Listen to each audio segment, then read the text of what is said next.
Good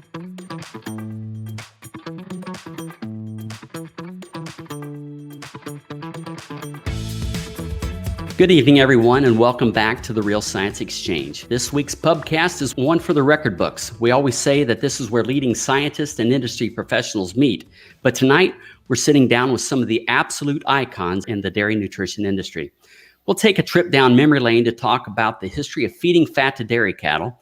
We'll then take a look at where we are today with feeding fat to dairy cattle, and then we'll take a peek into our crystal ball to see where the industry might be heading. Hi, I'm Scott Sorrell, one of your hosts for the Real Science Exchange. Dr. Zimmerman is also joining us here once again tonight. Clay, I think tonight might be getting a history lesson from some of the guys that really made history back in the day. I agree. I'm really looking forward to this tonight. Yeah, absolutely. I am as well. And I'm proud to introduce our guests tonight, Dr. Tom Jenkins and Dr. Don Palmquist, who are the real pioneers behind feeding rumen-protected fat to dairy cattle. We've also invited Dr. Kevin Harvatine to join us tonight. He's essentially the new kid on the block, continuing in the tradition established by these two industry icons. Thanks for joining us tonight, gentlemen. Don, I'd like to start with you. First, what are you drinking tonight here at the pub? And then what's one thing our listeners might not know about you? Well, as far as what I'm drinking, I've got a shot of Macallan here that just got opened for this show. As far as what people don't know, I doubt that many of you know that I grew up in Oregon on a hop farm. And I always liked cows, as my dad did, and I milked cows for my uncle when I was in high school. Very well. You know, one other thing that they may not know that I was privileged to find out is that you while we're here in a virtual pub tonight, you actually have a real pub right in your house there, and I've had the opportunity to enjoy a drink with you there. So looking forward to doing that once again once we get this pandemic behind us, Don. Be glad to have you. Great. Tom, same question for you. What's in your glass, and what would you like to share with the listeners that they may not know about you? Well, I got several drinks around me. One is a great bottle of wine that was sent to me that I'm not yet ready to open by myself. I'll need some company for that. But in the meantime, I've visited a number of small breweries in the Asheville, North Carolina area. And this is one called Burning Blush, which is in Milltown, which is next to Asheville Airport. And this is one of their Marzan lagers that they make there. As far as what they don't know, maybe my hobbies, I don't know. Most people know I'm into the fishing thing, do as much of that as I can. But another one that a lot of people don't know about is music. So I have a band of my own that I've been managing for quite some time now. I play trumpet in it. My daughter plays saxophone, and I have several other great local musicians. And so I'm sitting in the office / music room or recording room at home here now, where we have practices, and I do some of the recording and so forth. Oh, that's excellent. I did not know that. I used to be a trumpet player as well, but I haven't picked it up in years. Kevin, this is your second time back to the exchange. Tell us what you're drinking tonight, and tell us a little bit something about yourself. Yeah, it's great to be here with Dr. Jenkins and Dr. Palmquist. I don't know how many times where I've gotten really excited about an idea, and you start reading and you're getting more and more excited about it, and then you figure out, oh, Palmquist did this in the 70s or 80s, or Jenkins did this already. So a lot of the history in lipids and a lot of what we know has been done there. So much that I always forget about it and have to go back and rediscover all of that. So it's great to be here. I have a scotch. I asked what Don was drinking, and they said scotch. So I picked up a bottle of scotch to do the same. And then something you might not know. So I grew up on a dairy farm, but I actually rebelled a little bit and had some Angus cows and actually went down the livestock route. So even interned at a Texas feedlot in the Panhandle, and then came back to dairy to come back into graduate school. So I don't know if that means I'm on the wagon or off the wagon, but have a bit of livestock background too. Oh, excellent. Excellent. Good to hear that. Before we get started, I'd just like to thank everybody for joining us tonight. I want you to know how much I respect you guys as scientists and as men. So with that, cheers, folks. Let's have some fun. Cheers. Scott, what are you drinking tonight? Skull. So I'm drinking a Balvenie Doublewood 12-year. And I decided on the Balvenie in part because, Don, the last time you and I were together was at the Western Dairy Management Conference, the last one that we held in person, and you and I shared a Balvenie. I don't know if it was the Doublewood or not, but you and I shared a Balvenie then. So that's why I decided to pick that one up. So, Don, let's start at the beginning. What were farmers doing to increase the energy density of diets prior to the invention of rumen-protected fats? Well, when artificial insemination really got going and cows were producing more and more, to get the energy, and everybody was feeding a lot of corn. Or on the West Coast, where I was in California at that time, it was barley. And they were a little bit different. We knew that, but especially in the Midwest, high corn rations really led to a lot of problems with fat cows and bad feet and other issues. And so I chose to see whether fat could really be an alternative energy source. So how much fat? What would the typical dairy diet have as far as the fat content prior to that? Well, really, then it was pretty much verboten to use fat. There was fats available, some tallow, some byproducts from processing corn oil and soybean oil, but it really wasn't very common to see anybody adding some fat. After I got started, people started, especially in the West, to use whole cottonseed, and that was really pretty successful. But we just incorporated that in with the rest of the studies we were doing. And did they understand that was the fat that was providing the benefit of the cottonseed at the time? I think they did. Of course, the protein was useful, but they were mainly using it as an energy source. Okay. Now, you and Tom are considered the fathers of the rumen inert fat market segment, if you will. What led you guys to come up with the idea that you needed a rumen inert fat and you needed to look for that? And please tell me that it happened in a pub like this and it involved some doodling on the back of a napkin. Well, we were trying different fats, and in some digestion trials with some of my early grad students, one of the significant things we found was that the most important factor in those diets in terms of digestibility of the ration was the amount of calcium. And that was when I advertised for a postdoc and was fortunate enough to have Tom join me. And his approach was to look at the interactions in the rumen between fatty acids, calcium, and fiber digestion.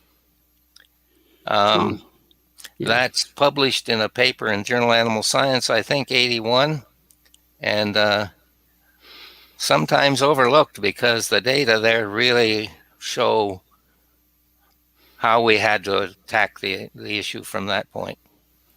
Tom, why don't you talk a little bit about that research you were doing? Well, first of all, let me say that Dr. Palmquist regularly reminds me that he had a number of good candidates for that postdoc position. Yep. So I'm always reminded how lucky I was to be the one that was chosen for that.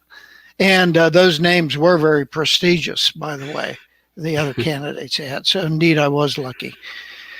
Yeah, it was... We recognized early on, I think, Don, that people were talking about calcium salts. of fatty acids. Yeah. Maybe not so much in this country as they were in Europe and other places. And we began to perceive the benefits of combining those two together and alleviating some of the issues and the problems that were apparent from fatty acids. And we tried desperately in the beginning to try to create conditions in the animal where they would make them on their own before we did anything else.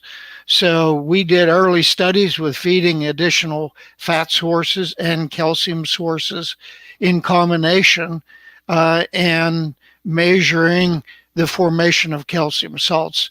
And the methodology is a big part of this because right from the very beginning, the first step that I really remember doing was having to develop an assay to determine calcium salt formation in ruminal contents. So that took Dr. Palmquist and I a lot of work and a lot of effort and verification in order to come up with and verify that procedure, which we then used in live animals to try to determine if there was calcium salt formation occurring on its own. And then at some point, those results told us the conditions were not the best. The conditions were not the best for it to happen on its own in the rumen. And we said, we need to preform this. We need to put them together and feed them in that form so that we stand a much better chance of it going through the rumen in that form. And then came a lot of work, methodology, verification, and failures.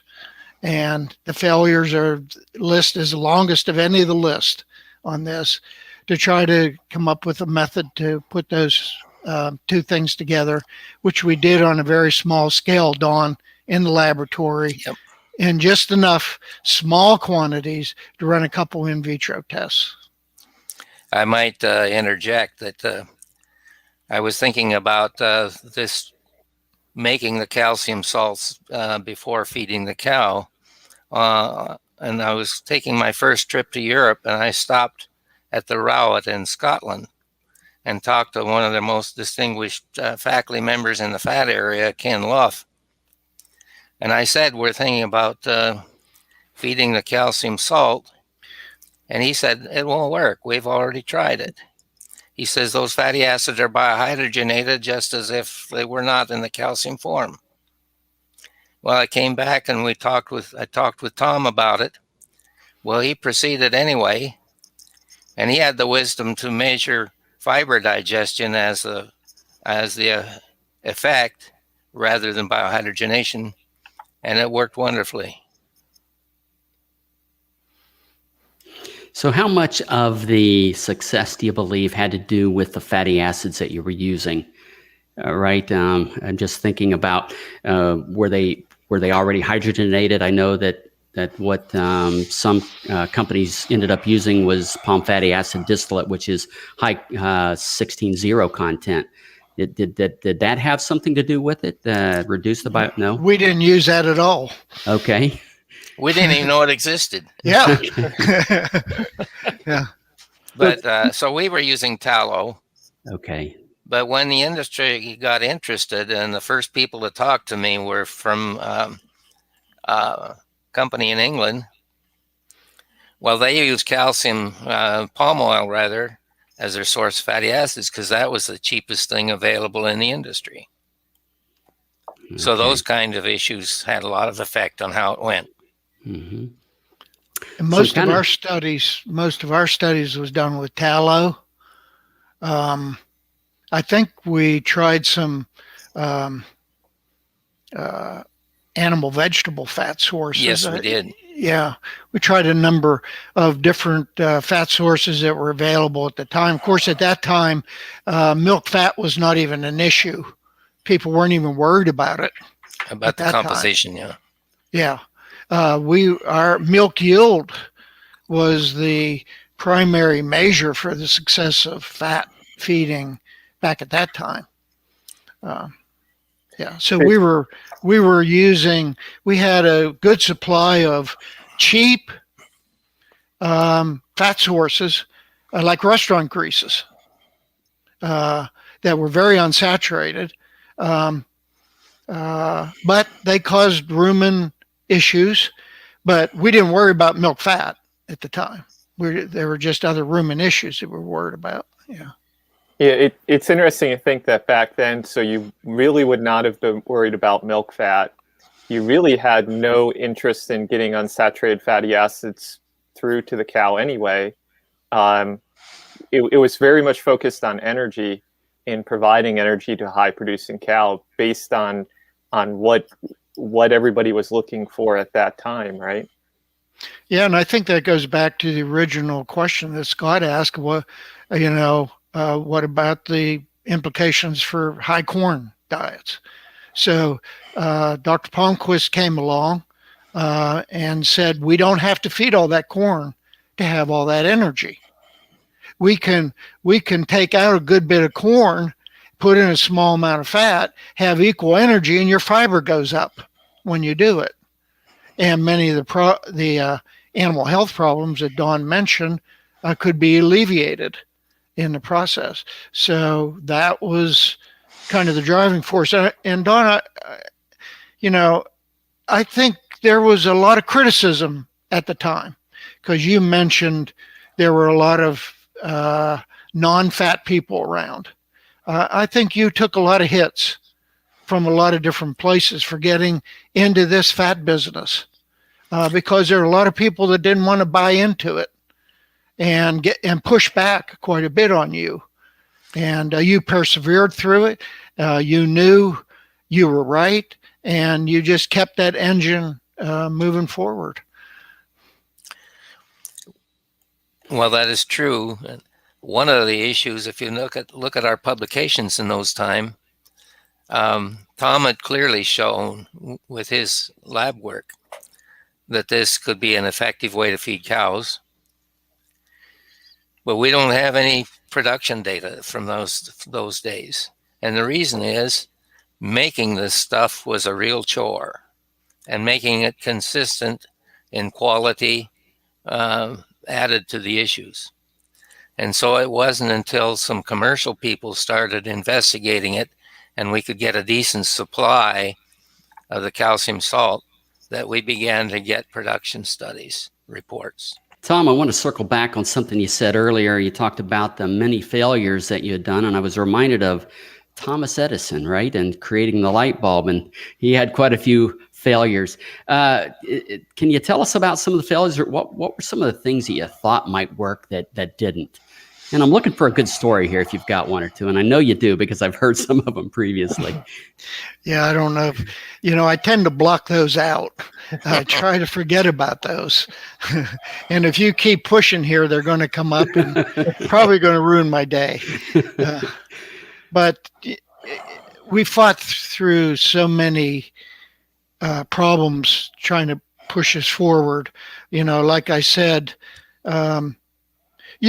we found out you couldn't just throw fat. You just couldn't throw calcium into a beaker and spontaneously they were going to react and make a calcium fat, which is the first thing we tried, and it went nowhere. It was nothing. So then I remember seeing in a book by Hilditch, who Dr. Palmquist drew my attention to that book, a chapter on synthesis of calcium salts. And he had what was called a double decomposition method in there, which was essentially to saponify the fat first with sodium hydroxide or another alkali, and then come in with a soluble source of calcium. And I can remember going to Don and saying, well, I stumbled on this. Is this worth giving a try? And he said, let's go at it, essentially. And we got some early success in making calcium salts. Once you saponify fat, it goes into solution and becomes rather clear. And then when you add the calcium to it, when you get a reaction, you get this precipitate fallout. So it was it was clear right away to us that we could achieve some level of success by using that method. So we got over a big hurdle with that. Yeah. So I recall some stories about how you gentlemen made your first calcium soaps. Maybe you could kind of share with our audience how you did that. Quite sophisticated, as I recall. Yeah. I'm going to leave that to Dr. Palmquist. He was the chief bucket master. Well, I had to contribute something. So as Tom described, the double decomposition procedure, and we used alkali cans. We got alkali for Keldol assays and so forth, 100 pound at a time. And those were about the right size to make a few pounds of the calcium salt. We had these on hot plates, and we started in July, I think, in the feed mill, and the workroom we had was on the south side of the building. And we had these cans on big hot plates to keep everything cooking. And we had air conditioners in the windows to try to keep the place halfway cool. I think we blew a circuit a couple of times. But so we got the reaction done, and here's this precipitate with a lot of water. And we had to get that out of there, trying to figure out a procedure. And we had an undergraduate helping us. And he went in the other room and came back with the mop bucket that they used to clean up the place. And we found that was the most efficient way to get the water out of the calcium soaps. So some of the people we worked with like to refer to the mop bucket procedure. It was slow. It was inconsistent. But we got enough to do a few studies. And at that point, Don, it still had too much water in it. It did. So we had to spread it out on the floor and let it dry for a few days. Yeah, which gave us some rather big lumps of fat, which then had to be broken up some more. We ran that through a hammer mill, and then we had powder. And some studies Tom was doing with measuring the fat at the intestine, we found that those fatty acids were almost completely hydrogenated in the rumen when they were in the powder form. If I can just jump in there, my understanding is this is not a tame reaction, right? You can actually catch fire, right? I think the way they do it now in factories is they do a direct reaction with calcium oxide, which can be pretty vigorous. Quicklime. Did you guys ever have any issues that way? Not with the double decomposition. Okay. I did at Clemson, though. Did you? Yeah. I was making calcium salts of linseed oil. So I had some calcium linolenate. And it's harder to do that reaction with polyunsaturated fatty acids than it is saturated. And so the reaction didn't go to completion in the lab when I was making it. It continued to react when it was in the feed bag. And I had a stack of feed bags, and the ones on the top dissipated the heat and didn't cause any problem. But the ones that were on the bottom, there was no place for the heat to go as the reaction continued. And you could, I was only a step away from catching the place on fire. It got so hot. Yeah. In fact, Volac in England, who were the first people we worked with, were within a few weeks of launching the commercial product, and they burned down a warehouse. So that delayed everything for a year or so. I was just going to segue to that. In that, so there was a point in time when you got a patent, right, on this process. And now, was that a use patent, or what can you tell us about that? I think that's what you would call it, would be a use patent, because calcium soaps obviously were used in industry in other ways. Yeah, and our procedure wasn't unique. It was well known, so we couldn't have gotten a procedural patent, so it was a use patent. Yeah. Yep. And then my understanding was that patent was either sold or assigned to Volac out of the UK. Yeah, correct? the Ohio how'd that State happen? University signed a contract with Volac, yes. Okay. And were you involved in that contract and supporting them, or how did that come about? I was, because we'd had cooperation during development, and found that we worked well together. And what year was that in? I first met with them to talk about the idea in October of 1981. The patenting attorneys were not so kind to us, and it was 1987 before we were successful. We had to go back and do some additional research. I started in industry in 1991, and of course, there were a number of commercial fats on the market at that point. So I didn't realize it was that late. So when were these products first commercialized in the U.S. then? 1987. Okay. Yes, I recall there was a test market. They started right there in your home state of Ohio, or your adopted home state, and that's where they first launched it, if memory serves. And I was hired by Church & Dwight shortly after that in 1988. Was the very first business manager for Megalac in the United States. So I had the privilege of, as a youngster, of launching a product that went on to be very, very popular in the U.S. Consider myself very fortunate for that. And any nutritionally based questions from either Kevin or Clay? Yeah, well, just the one follow-up I wanted to comment on. So I think you can kind of get a sense that I've always been impressed with both of these guys and their chemistry background. And I think that's something that as nutritionists we've been getting away from. And they might have some comments on if that's how we're training students in universities, that we're not getting as much chemistry, or if we're just going in a different direction. But then the other part of that is these two guys really developed some great fatty acid methodologies that have been really key to having good methods in the lab for both analysis of feeds and analysis of digestibility. Because it's not easy to analyze and extract and get everything ready for the GC from samples from cows. So I might be biased because we use the methods in our lab, but I think they're the best methods we have. I would say that our research really didn't begin to progress until we had a good method for measuring. It was common to use ether extract, and ether extract is not precise.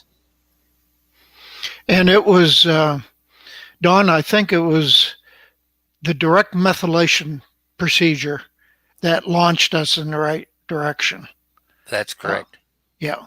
So we, prior to that, we were extracting everything and working with an extract. And we caught on to methodology that hinted to us about a way that we could directly analyze fatty acids in feed without prior extraction. And we worked on that and we developed it till it was working to our satisfaction. And that really helped to launch us forward quite a bit. And Don has been a world leader in trying to bring the attention to the direct methylation procedure for fatty acids, and especially, making sure that people understand the advantages of fatty acid analysis over ether extract. And that was a hard road to go down for him. Yeah. I think that's made a reasonable amount of progress the last couple of years. I think we're at the point where people really are wanting to use fatty acids and getting fatty acids rather than ether extract or crude fat. And then this might be a good place to point out, going back to your first questions about how we got into this. We didn't set out to invent Megalac or anything like it. We were doing science and trying to find out why it wasn't working, what we had to do to make feeding fat possible. And we approached it from the science standpoint, and not trying to specifically get a product. And I think that supports the way that research should be done. Yeah, well said. You know, in preparation for this podcast, guys, I was kind of thinking back over the history, my career, right, involved with rumen inert fats. And, you know, it's been 40 years, and a lot has happened in that 40 years. We've made a lot of progress in a lot of fronts, not just feeding fats to dairy cattle. But one of the things that I got to thinking about was my first year out of college. And I remember my first day at work, and my boss at the time, I went to work for a company called Country Mark. His name was Jerry Woodard, and we were sitting at a McDonald's in London, Ohio, and he's trying to teach me to balance dairy rations using the Pearson square. And, you know, I'm trying to understand that, and, you know, he's trying to train me. And I'm just reminded, you know, how far we've come. It was this couple years after that, right? We got our very first computers that we were using to balance rations with. And this thing looked like a suitcase. And the keyboard, you unsnapped it, and it came off the front. And the printer was this heat sensitive paper that came out of the back end of this thing and curled up. And I'm just reminded how far we've come in terms of, you know, how we balance rations, how we predict, you know, with the biology balancing programs that we have currently. So I'm just kind of curious from your perspective, how were you guys balancing rations back in the day, even before, you know, the early 80s? Well, the Pearson square was useful. For me, Cornell, I took a course in statistics at Cornell, and it taught me how to invert matrices. And so I started balancing everything by algebraic equations. So if I had 4 unknowns, calcium, phosphorus, NDF, protein, so forth, I had to have 4 or 5 equations, separate equations to put in there, and then close those or invert those. And I learned the methodology for that back in Cornell in that algebra course, which is the way some of these programs are doing it now, using that. Yeah. Do you have a feel for where this might all be going, you know, 10, 15 years into the future? How will we be balancing rations, you know, 10 to 15 years from now? Any thoughts on that? Kevin, you might have a better idea of where that might be going. Well, I want to throw out the question to him that I think our big challenge is predicting biohydrogenation and rumen outflow of fatty acids. And that's such a complex system. And I guess I would just kind of throw out there, do you think we can solve that? Is that within reasonable reach? I think Tom has contributed a lot to that field already. I think your question is, can we regulate that process? Can we predict it at least? Predict it, yeah. I think predict it within at least as good boundaries as we're doing for anything else. And there's error associated with everything we're predicting, not the least of which is intake of the animal. And so if you want to talk about NDF digestibility, or you want to talk about amino acid outflow, there's inherent variability in animal to animal and errors in all those things. And to me, we're within the ballpark of staying with those in terms of keeping up with them. Now, you know, my my big disappointment in my career is not being able to find a good way to protect them from biohydrogenation when we wanted to do that. And I've tried several times at attempts at that, and it was a road very, very hard to go down to completion. I could get part of the way down that road, but I couldn't get far enough down it. But regulating is very difficult to see for a while, but predicting it, I think, is within reach. Yeah, so if you think about it, that's part of the problem, is getting our ration balancers to give us the metrics so that we can pick targets, right? But then why I wanted to talk about a little bit is, does the cow have a requirement for fat? I don't think we've traditionally thought of it that way. Just fat in general, but then even individual fatty acids. Any comments on that? Don, do you want to start that one off?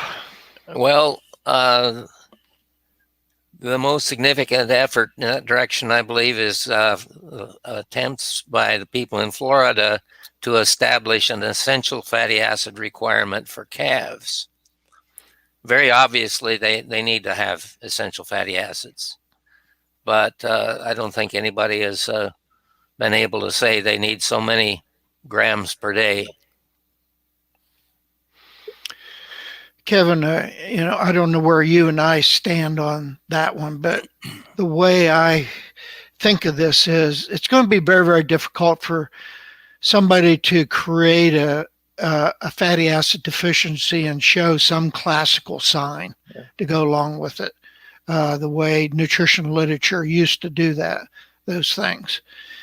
But I think what I always kind of equate in my mind that fatty acid nutrition is much like cow comfort. If your cow is comfortable, you can't say there's one thing. You're hitting the switch on one thing in there. You're relieving the stress on a lot of systems that leads to a positive outcome. And I kind of think fatty acid balance is kind of the same thing. It just helps to move all the systems up to a new level, which in general helps the cow to become better in general. But to think there's one thing that's going to go wrong that you can look at, I don't see that. Yeah, our problem is our traditional requirements. We like that clear break point, right? That once I've had this much, I'm at a requirement, and everything's happy. But it especially when we talk about immune function, there's not going to be a clean break. I actually want, so Don, I know years ago you made the recommendation of feed the amount of fat that a cow is making, and I've kind of come back to thinking about that recently, in trying, like, if you compare our high producing cows to where we used to be, it's sort of interesting to think about how much fat that cow needs. One of the things that I always like to point out, I discovered that principle in so many words, as you stated it, about 1990. Well, in L.A. Maynard's first edition of his book on animal nutrition, he shows that the cow produces more milk if she is fed as much fat as she produces in the milk. That was 1935. Wow. Yeah. We have to rediscover everything at least every 20 years, right? Yeah. Exactly. So, yeah, and I think where we've started thinking about this recently is, like, if you take your high producing cows, even a 100-pound cow making 4.0 milk fat, that would be 4 pounds of fat, which would be what I think we run up against then is the rumen limitation, right? And we can't. We're almost back to where you were when you started looking for calcium salts, is saying how do I get that amount of fat into this diet, right? Well, you can do it with the calcium salts. Yeah, but then if you go to that 150-pound cow at a 4L milk fat, you're up over 8% of the diet maybe. But it's yeah. I wonder. I think for a while we were feeding fat based on safety to stay away from milk fat depression, rather than thinking about fat as a nutrient that she needed to make milk fat. And I think the pendulum might be swinging back the other way now, where we think about it that is a requirement. I think it's better to to think in terms of amounts rather than percentages. Yeah. So what are the, from a digestibility standpoint, what do you think are the practical limits for fat feeding? Well, it clearly curves off. And that probably is related to the biohydrogenation in the rumen that saturates unsaturates to stearic acid. And stearic acid clearly has a lower digestibility. One gets over about, well, Kevin said 8%. I'd say you can easily feed 5 or 6% to high-producing cows. And beyond that, I prefer not to talk about percentages. Yeah, and when they were studying the lipase activity, the intestinal enzyme that digests fat in the small intestine, they realized that it only had a fraction of the activity that porcine had, or humans, only like a third as active. Yet still, when they were doing those formaldehyde fat feeding trials in the 70s, they were shoving in a lot of triglycerides into cows. And they were getting a lot of triglycerides down to the small intestine. And, enough so that they could take linoleic acid that's normally 2% in milk, and they could take it to 25%. Not that you'd want to do that, but it showed how effective those were. And so the cow, despite having those apparently evolutionary biological limitations for digesting fat compared to other animal species, was still able to deal with and accommodate a substantial amount of fat going down there, against the argument from the beginning that cows weren't equipped to handle fat. Don't do it. But they do a surprisingly good job at it. But there are limits, like you guys are talking about. Yeah. Is there a difference whether or not you're feeding fatty acids, free fatty acids versus triglycerides? With some certain limits, because almost everything shows up in the intestine as fatty acids anyway, rather than glycerides. I did some studies on that for a company in late 80s, early 90s, that we're trying to get into the bypass fat market because it was so hot and everybody was coming up with something, and their answer was saturated triglycerides. They were certainly dry fat, but it went through them like candle wax. Yeah, I could have fed them candle wax and had better digestibility than what they had. For bypass fat. For bypass fat, Well, it certainly is bypass. It's animal fat.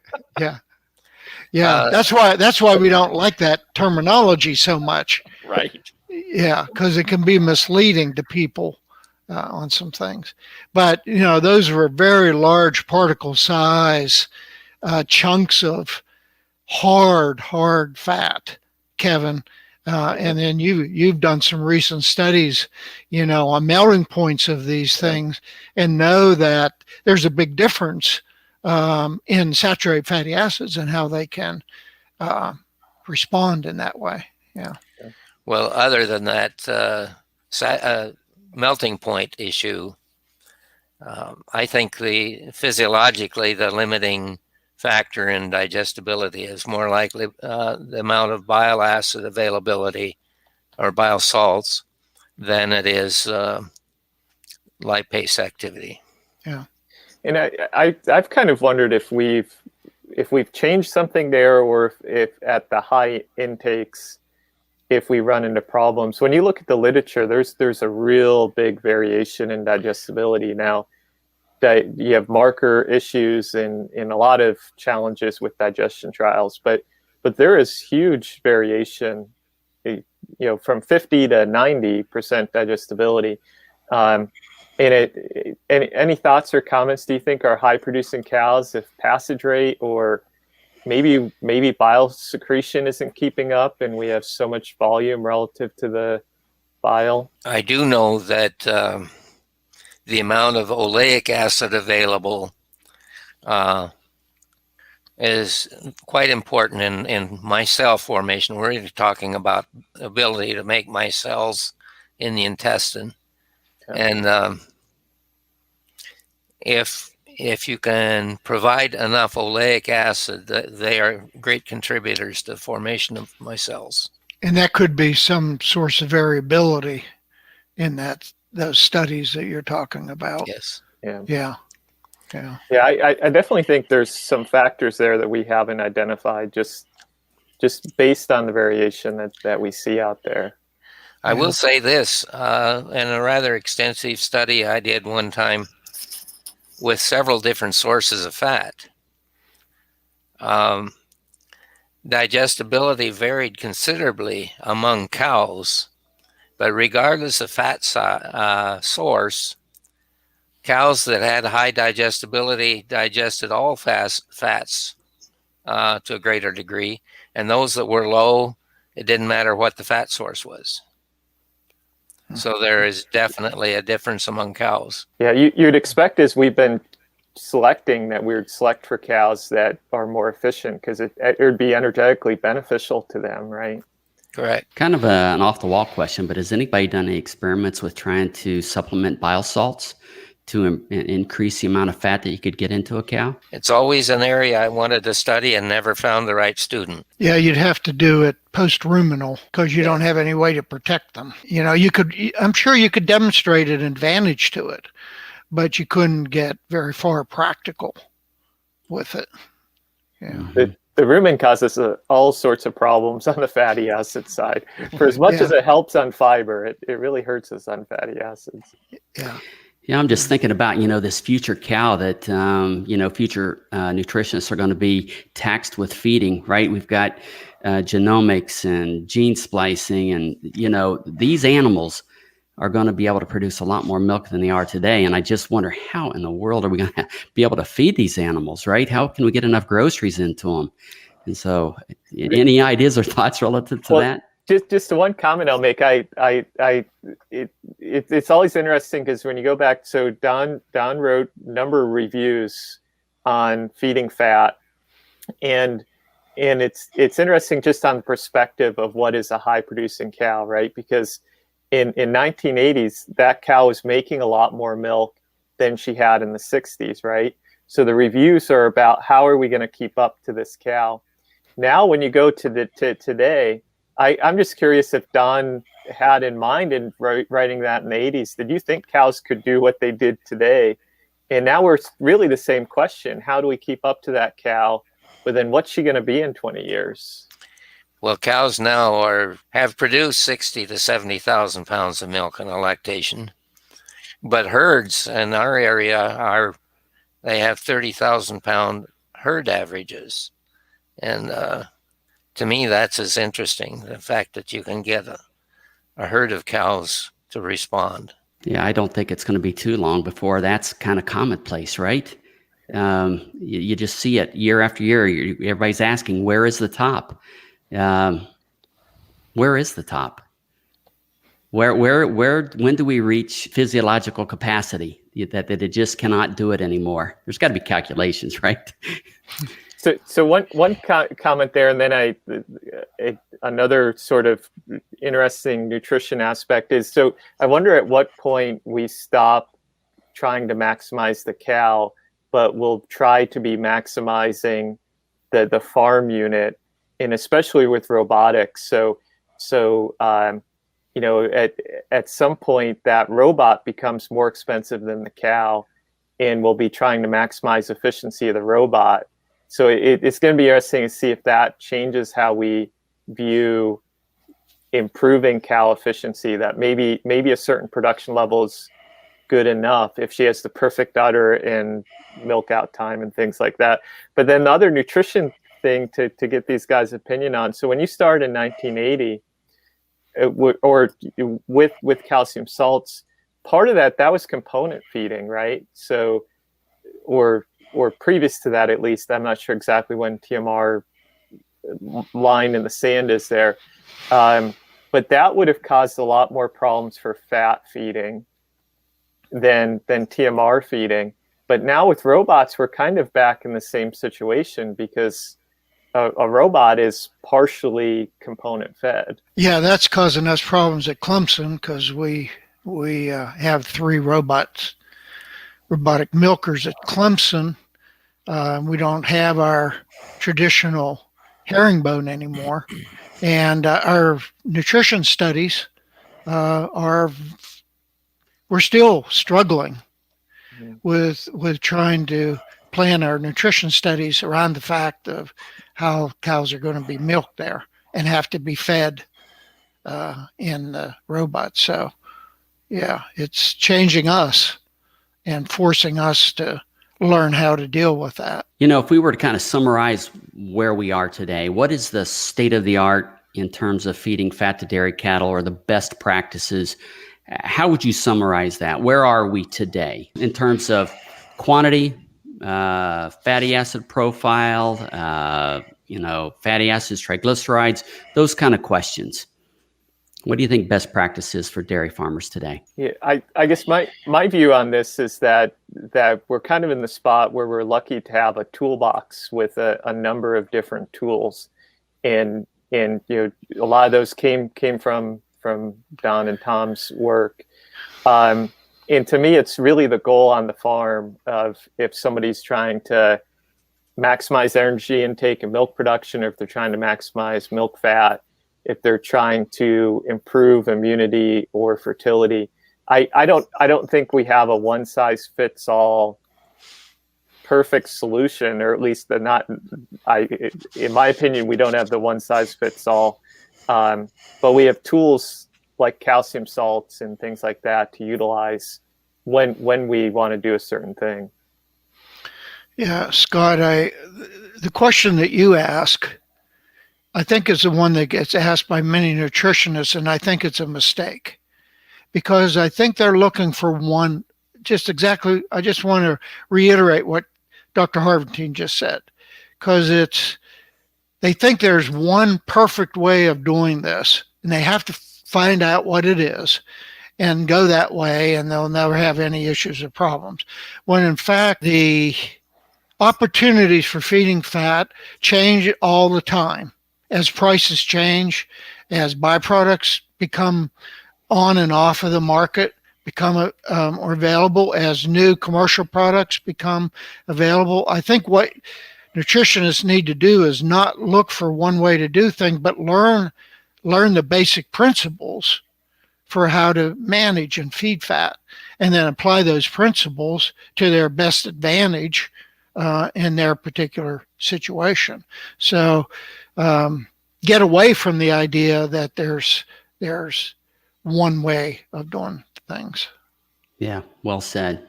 Well said. As you look into your crystal ball, what are we going to be looking at in the future, right? And I'm kind of thinking about some of the work that Adam Locke's done with specific fatty acids in specific combinations and specific amounts. Fatty acids, they're just not energy. They're very biologically active compounds. So let's look into that crystal ball. Let's speculate. Let's get out on a limb. Where's it going? Where does it need to go? I can give one example, and Adam has been working on it. It's been shown by workers after me that different fatty acids have different endocrine effects and so forth. Well, we did an experiment, but didn't get all the measures we needed, where if a cow was too fat, we fed her fat in late lactation so we could get the grain out of the ration. The measure we didn't have is insulin, but probably with less grain and more fat, we were lowering insulin, and we were able to manage that cow so that she calved in proper body condition. So if you use fat in late lactation, you keep cows milking, but they don't get fat. I think that's a place to use it specifically. We're in my future now. I mean, Kevin's future is ahead of him, and we're in mine, because I gave papers in Poor State Conference in Dubuque, Iowa, in the mid 1990s, talking about how the non-caloric and tissue regulatory aspects of fat are going to be discovered and emerge. And we're in that now, and we're trying to discover it and trying to make sense out of it. So we're right in the middle of where my future is. So, and mine's long gone. yeah. Well, I would say, from my view, to kind of split that question apart, one thing to talk about would be just how much more complex lipids are becoming. So we started out talking about energy, and then started talking about omega-3 and omega-6 fatty acids. But then once those get in the body, they're made into all sorts of different signaling molecules. So we have a lot of oxylipins, and there's been a lot of good work out of MSU vet school on those in the cow. There's the ceramide story that's really growing. There's a lot of work in basic biology on that. Joe McFadden at Cornell is doing a lot of work with that in the cow. And there's a lot of other bioactives out there too, all sorts of other factors. So it really becomes mind-boggling on which ones to track, and then the technology is there to measure these, but they're not easy techniques. So that's one part in the future. I think we're gonna really identify which one of these are important and figure out how to regulate them. Now, I'm hopeful that we can do that, because we as animal scientists have a good track record there with the CLA story, right? So track down the CLA isomers that are causing milk fat depression, figured out how they're made. Tom did a lot of that really good work on the rumen side. So that we sort of have the playbook on how to do that. It's just CLA was complicated, but what we have to work with now is much more complicated than CLA, just from my perspective on it. But I think it's just this continual evolution. The mechanisms are there where fatty acids can modify physiology. We have to figure out what we want to do. And what I wonder about is that there's probably not going to be a perfect solution either there, because maybe it does one thing for the mammary gland for milk synthesis, but does another in adipose tissue and another in the white blood cell in the immune system, right? So we might not have a perfect situation. We might be picking it to do one thing, but have, I hate to call it a side effect, but there may be aspects of something that's not optimal also. But there's huge possibility out there right now. Yeah, and if I could add one more thing to that, I think the other thing is the interactions among fatty acids physiologically have been studied and established in tissue cultures and things like that, but we may see them in cows one of these days. So that if you're feeding a certain fatty acid hoping for a certain outcome, you could totally interfere with the metabolism of that fatty acid by having too much or the wrong combination of other fatty acids present. So perhaps there'll be programs down the road that will try to model how to combine these all in the right amounts. Because right now we're just thinking one fatty acid at a time. One fatty acid does this, we need to have more of it in order to get more of the effect.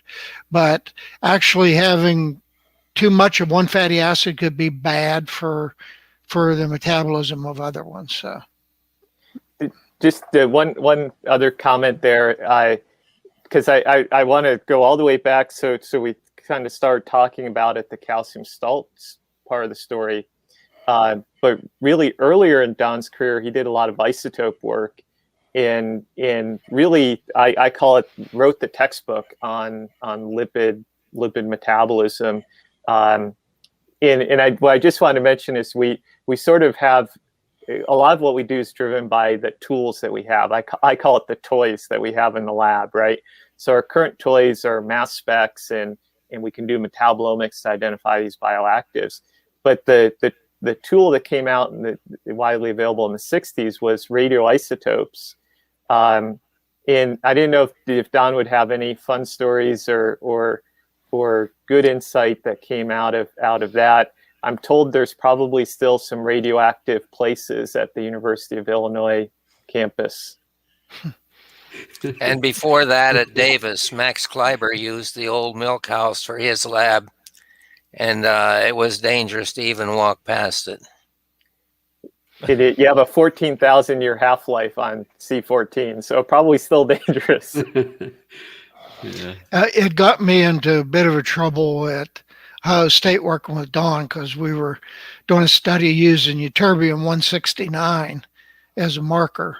And they were very, very nervous at the university about me putting this gamma emitter onto feed particles that wanted to float around and that sort of thing. But I was taking samples from a duodenal fistula every half hour for 48 straight hours. So I lived at the barn. And so eventually I took a bed in there, and I tried to catch a little bit of sleep between samples. Dr. Palmquist, your department head at the time, did not like me having that bed in that barn. He was afraid of having a bed in any lab. Yeah. He threw out more than yours. Okay. Yeah. But sorry, I'm thinking of Don's isotope data on palmitic acid, which, palmitic acid is really top of our minds today in feeding. And we have to go back to that 1960s data to actually, that's really the only data on transfers and being able to track palmitic acid. Mm-hmm. We used that to establish, early in my career, the importance of having fat in the ration. And by looking at its utilization in the blood, we established that that fat, about 3/4 of absorbed fat goes directly to milk fat. Well, gentlemen, I could do this all night, but Stephanie, she's just flickered the lights, which is a signal that this is last call. And so with that, I'm going to get another round. I don't know about you guys, but another Balvina for me, Steph. And I am out. I don't know, you guys, you still got some there. Before we leave, I'd like to ask you guys to, close us out with, talk about what some of the challenges that lay ahead for the industry in terms of nutrition. And then give us a couple things a couple words of wisdom that you'd give nutritionists in the field that they can take home and actually apply at the dairy level. Well, I'll just say that most good young dairy farmers anymore have got that undergraduate degree to help them on their way. That was a tall order. That is Mr. Moderator. Yeah, Steph, bring him another drink. He'll get creative. Yeah. Well, I would say I think I'm still in to give myself advice, right? And the advice I always have to keep reminding myself and my students is to make sure we're remembering what's in the literature and what we've already learned. Because I know things move so fast in industry and in science today, and we're always looking to make the next discovery and push ahead. But there's a lot that we already know that we kind of forget that we know. And taking the time to go back and read the papers by these guys is really important when you're working in the fat arena. Well said, Kevin, and that's a great way to lay this out. Yeah, go ahead. I was just going to tell Kevin, one thing Don and I know that you don't know, Kevin, is how fast a career goes. Yeah. We both know that. And you've been at Penn State for what, 10 years? 12, yeah. 12 years. So you're approaching that midpoint, and both of us admire what you've done so far, and looking to guys like you, and you in particular, to help lead this forward, because we know we're not in the position anymore to do that. But guys like you are what the industry is going to need to help keep this moving forward in the right direction. But so I guess that's my advice to these nutritionists. Who do you listen to? Where do you get your information from? And that's important. Yeah. Just to kind of build, Tom, on what you said to Kevin, you and Don, I mean, you've built a great foundation, right, for Kevin and future scientists to stand on. They're standing on your shoulders, and the future is bright, and much of that is thanks to you guys. So I appreciate you, and I want to thank you for spending some time with us here tonight. This has been a treat. I've enjoyed every last minute of it. Look forward to having you back here some other time. And also want to thank our loyal listeners for stopping by to spend some time with us here once again at the Real Science Exchange. If you like what you heard, please remember to drop us a 5-star rating on your way out. We have these really cool shirts available. If you will leave us a 5-star and write us a review on Apple Podcasts, we'll send you one of these for free. Just send us a screenshot of your review, and we'll send it out to you. Send that to anh.marketing@balchem.com and include your t-shirt size and address, and we'll get it right out to you. Also, hit the subscribe button to get alerts for future podcasts. Our scientific conversations continue at the Real Science Lecture Series of webinars. Visit balchemanh.com/real science to see upcoming events and past topics. We hope to see you next time here at the Real Science Exchange, where it's always happy hour and you're always among friends.